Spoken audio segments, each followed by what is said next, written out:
uzatganlar. Sizlar ham shunaqa qilganmisizlar? O'rtog'im qizini uzatdi.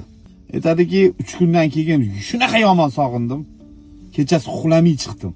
Mashtim achishdi. Ertalab bomdoddan keyin xotinga aytdim, tur. Qizingni ko'rib kelamiz dedi. Voy, adasi jinnimisiz? Qanaqa borib ko'ramiz? Ko'cha sipirgani chiqadi, uzoqdan bir ko'rib kelamiz. O'zini jonli ko'rgim kelyapti debdi. Xullas, eri xotin chiqib borishibdi. 3-4 uy narida turib, mashinada o'tirib tomosha qilishdi. Aksiga olib qizi ko'cha sipirgani chiqmabdi-da. Qaynota qaynanasi ko'cha sovuq, ko'chani sipirmaysan debdi. Baraka topkurlar. O'tirdik deydi, bir mahal darvoza ochildi deydi. Bir mahal mashina chiqib kelyapti. Qarasam, quda chiqib kelyapti deydi. Ana hamma tomosha o'shatdan keyin boshlandi deydi. Yurib ketay desam, shunaqa palasheniyadamiz, quda ko'radi mana deydi. Joyimda o'tiray desam, mashina yonimizdan o'tadi deydi. Nima qilishni bilmadi. Xotin yot deb sirenani tushirib yotib oldik ikkalamiz deydi. Shu bilan qizimni ko'ra olmay men ketdim deydi. Bechora.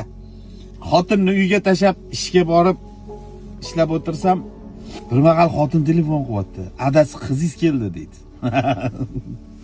Hamma ishlarimni yig'ishtirib uyga bordim deydi. Ha qizim, tinchlikmi? 3 kun bo'ldi turmushga chiqqaningga. Ertalab mashinada o'tirganinglarni qaynatam ko'rib qoptilar.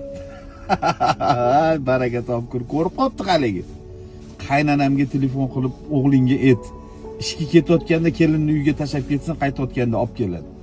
Bechora qudalarim mashinada ko'z yosh qilib o'tiribdi, qizimni ko'rarkinmanmi deb. Baraka topsin, Alloh rozi bo'lsin. Mana shunaqa qilganlar bormi? Kelinni qul qilib olib keldim deyotganlar, o'zingizni qizingizdan bir xabar olib qo'ying, qanaqa muomala qilishyapti. Birovni jigarini sug'urib, bilasizmi? Ohistalik bilan olib ketilmaydi o'sha jigar yoki yuragini bir parchasini. Ana shu sug'urib olib ketiladi-da.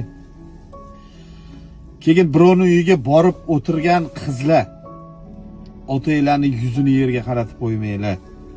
Yaxshi muomala qilinglar. Baxtli bo'lsin deb uzatadi qizini. Har bitta ota-ona. Eyo, beyo xotinini do'pposlayotgan yigitlar. Mana ko'ryapsizlarmi ota-onalar qanaqa? Birovni jigari, kimnidir yuragini yulib olib kelgansiz. U o'tda o'tiribdi, qizim baxtli bo'lsin, kuyovim baxtli bo'lsin.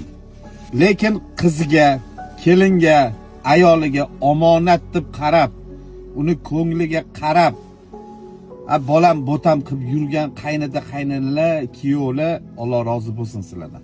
Baraka topinglar. Hozir bunaqalar ko'p, omonat deb bilganlar ko'p, zolim qaynanalar pachti kamayib ketgan.